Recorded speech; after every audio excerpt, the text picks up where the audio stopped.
जीवन की परेशानियों का सामना कैसे करें। अरे यहाँ से चले जाओगे, घर पे जाकर माँ को देखोगे, पिता को देखोगे, अपने भाई को देखोगे, तरह तरह की परेशानियों से तुम्हें जूझना होगा, तुम्हें जूझ करके तुम्हें समाधान बताना पड़ेगा। अगर तुम ही नहीं समझ पाओगे यहाँ से जाने के बाद, और तुम ही नहीं समझा पाओगे, तो तुम कैसे चिकित्सक हो।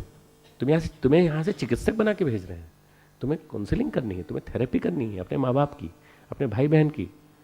वो मोहग्रस्त हैं, वो उस स्थान पर रह रहे हैं जिस स्थान पर चारों तरफ वातावरण वैसा ही है, उस वातावरण को तुम्हें ठीक करना है। तुम ही अगर परेशानियों से घिरे रहे तो कैसे ठीक करोगे। जाके अपनी परेशानी बताई, मम्मी की गोद में जाके लिपट गए, मम्मी 6 महीने से दूर थे आपसे, अब आए हैं तो अब आपके पास रहेंगे।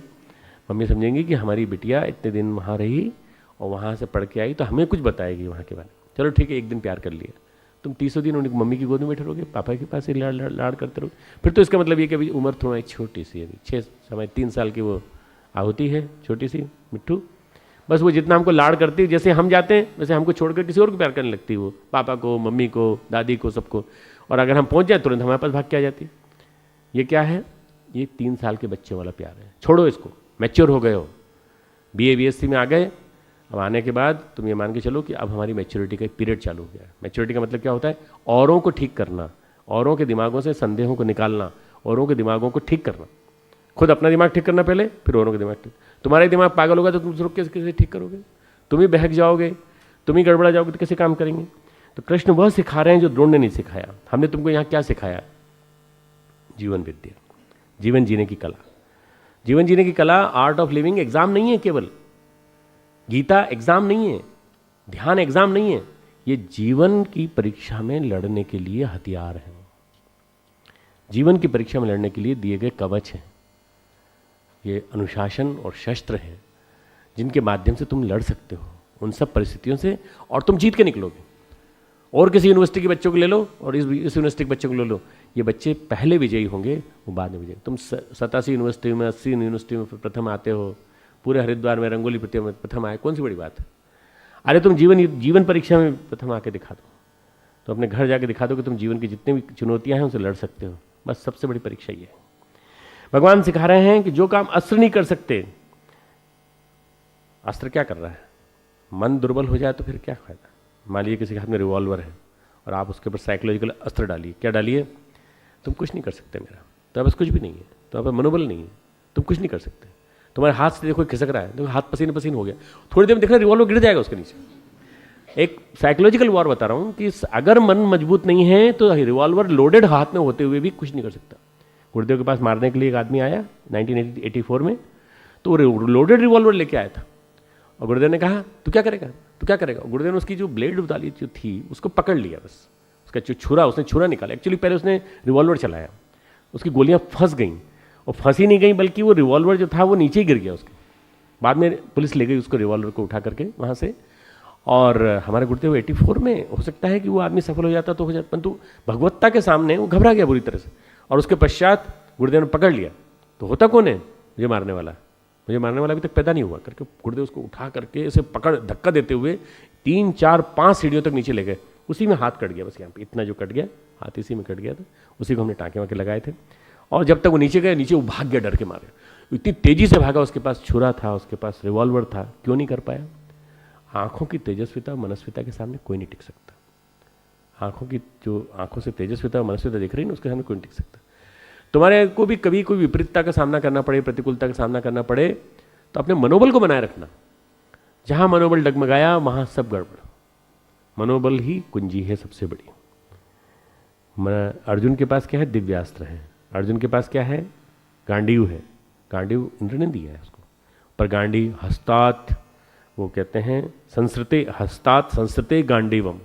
मेरे गांडीव मेरे हाथ से खिसक रहा है और मेरे हाथ पूरे गिले हो गए पसीने से, मेरा बड़ी परेशानी हो गई। मतलब वो अर्जुन अपनी परिस्थितियों को जो बता रहा है उसको अगर आप सुनेंगे तो लगेगा कि क्या इतना बड़ा योद्धा, इसकी हालत ऐसी कैसी हो गई।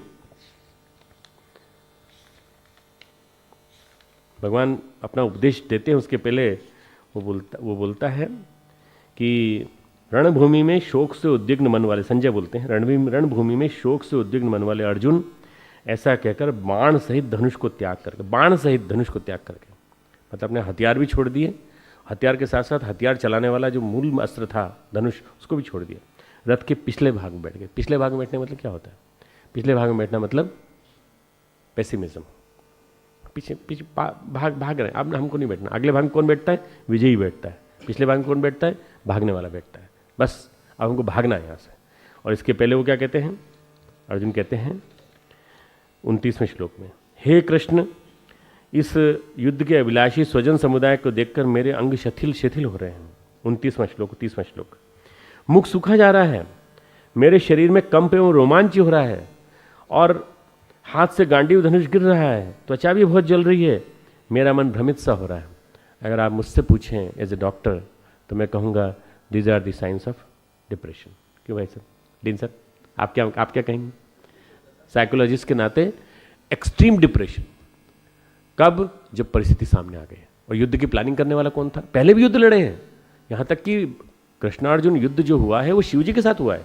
भगवान शिव से लड़ रहा है, सबसे लड़ रहा है, परंतु यहाँ जब अपने रिश्तेदारों को देखता है बड़ी परेशानी होती है। भगवान कहते हैं यही दो चीज़ें बड़ी परेशान करती हैं, प्रीति राग, प्रीति राग, बैर द्वेष, राग और द्वेष, राग और द्वेष। पूरे हथियार दो के ऊपर ही भगवान के। पूरे गीता में शुरुआत से लेकर अंतिम समय तक भगवान दो पे हथियार चलाते हैं, राग और द्वेष। मुक्त हो जाओ। राग यानी एक्सट्रीम अटैचमेंट, प्रीति, प्रीति, ये मेरा है, ये मेरा है, ये मेरा है, मेरा है। किसी से बात कर लिया तो बड़ी दिक्कत हो जाएगी। क्यों? मेरे से बात करने वाला उससे दूसरों से किसी से क्यों बात कर रहा है? द्वेष, बैर बैर बैर बैर, सारी की सारी समस्याओं की कुंजी बैर है। भगवान कहते हैं ये जो इतनी परिस्थितियां हुई हैं तेरी, वो क्यों हुई हैं? क्योंकि तेरे पास सब कुछ होते हुए भी तू जीवन विद्या को नहीं जानता। गुरु की चुनौती स्वीकार कर। भीष्म के पास भी दिव्य अस्त्र हैं। भीष्म ने भी गुरु की चुनौती स्वीकार कर युद्ध किया, और गुरु से युद्ध किया उन्होंने। भीष्म में प्रतिज्ञा नहीं तोड़ूंगा। आपको मालूम होगा कि परशुराम जी से युद्ध किया था उन्होंने, और थ्रू आउट उन्होंने भी लड़ा है, भीष्म ने भी लड़ा है, द्रोण ने भी लड़ा है, पर अर्जुन घबराया हुआ है। युद्ध विद्या भावनात्मक विक्षोभ में कुंठित हो गई है। आपने मनोविज्ञान पढ़ा, आपने योग पढ़ा, आपने भारतीय इतिहास, इंडियन कल्चर, टूरिज्म मैनेजमेंट पढ़ा, आपने कंप्यूटर साइंसेस पढ़ी, सारा कंप्यूटर डिम सा दिखाई पड़ रहा है। क्यों? समझ में नहीं आ रहा कुछ। क्यों? भावनात्मक विक्षोभ, इमोशनल एक्सप्लोजन हो गया अंदर से। अरे इमोशंस को स्टेबलाइज करो और देखो वहाँ क्या है, और देखने के बाद अपना आंसर दो पूरा का पूरा। कहीं भी किसी भी स्थिति में विचलित मत होने दो।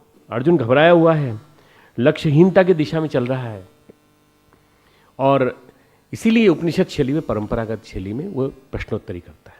अर्जुन में सबसे बड़ी क्वालिटी क्या है कि वो भगवान से प्रश्न पूछता है, और प्रश्न बड़े समझदारी से भरे हुए हैं उसके। कहीं शुरू में अधकचरापन दिखाई पड़ता है, पर आगे चल के दिखाई पड़ता है। वो पूछता है कि मेरा मन बड़ा चंचल है। और ऐसा तो नहीं कि योग करते करते चंचलता आ गई, कहीं मन भंग हो गया, संयम मेरा भंग हो गया तो मुझे कोई दिक्कत आ जाएगी। बोल नहीं, किसी भी स्थिति में नहीं। अगर तू योग करता करता जीवन अपना बिता लेगा तो तेरी सदगति होगी। क्यों? भगवान के मार्ग पर चलने वाला कोई भी नष्ट, मेरा साधक भक्त नष्ट नहीं होता। न मे भक्तः प्रणश्यति, भगवान डिक्लेयर कर देते हैं। और 6ठे अध्याय में अर्जुन की जिज्ञासा है, बड़ी जोरदार जिज्ञासा है। मतलब 6ठे अध्याय तक आते आते अर्जुन मैच्योर हो जाता है थोड़ा थोड़ा। इतना सुन रहा उपदेश। वो पहले शुरू में बोलता है, हे मधुसूदन, 33वां श्लोक 6ठे अध्याय का 33वां, 33rd, जो योग आपने कहा है, समभाव से कहा है, एक बड़े इक्विलिब्रियम के साथ कहा है। मन के चंचल होने से मैं इसकी नित्य स्थिति को नहीं देखता। मतलब daily I can't do that, daily I can not establish it. मैं इस योग को कर नहीं पाऊंगा। क्यों? मन बड़ा चंचल है। कैसा है? ये बड़े प्रमथन स्वभाव वाला, बड़ा दृढ़ और बलवान है। प्रमथन स्वभाव वाला मतलब अगर हाथी को बांधने के लिए जैसे रस्सी की जरूरत पड़ती है, ऐसे मन को बांधने के लिए भी रस्सी की जरूरत पड़े, इतना ज़्यादा तेज गति से भागने वाला है। इसलिए उसको वश में करना मैं वायु को रोकने की भांति अत्यंत दुष्कर मानता हूँ। तो हवा को रोक नहीं सकते। हाँ, वायु को रोकने का जिसने प्रयास किया वो असफल रहा, वो हवा के प्रवाह में बह गया। चाहे आप ये जो वायु की चक्रवात आते हैं ना, इसको बांधने की कोशिश करें, चाहे आप जो हवा तेज गति से चल रही उसको बांधने, तो उन्होंने उपमा कितनी अच्छी दी है, तस्याहम निग्रहम मन्ये वायोरीव से दुष्करम। वायु को बांधने के समान मैं दुष्कर मानता हूँ। भगवान कहते हैं हाँ। भगवान 2 श्लोक में जवाब देते हैं, बिल्कुल धैर्य के साथ, शांत मन के साथ। असंशय महाबाहो, निश्चित ही, बिना किसी डाउट के मैं कहना चाहता हूं, निस्संदेह मनो दुर्निग्रह चलम, मन चंचल और कठिनता से वश में होने वाला है। तो क्या करें? तो हे कुंती पुत्र अर्जुन, अभ्यासेन तु कुंते वैराग्येण च गृहीते। दो चीज़ों से पकड़ में आता है। मन को पकड़ने के दो तरीके हैं, अभ्यास और वैराग्य।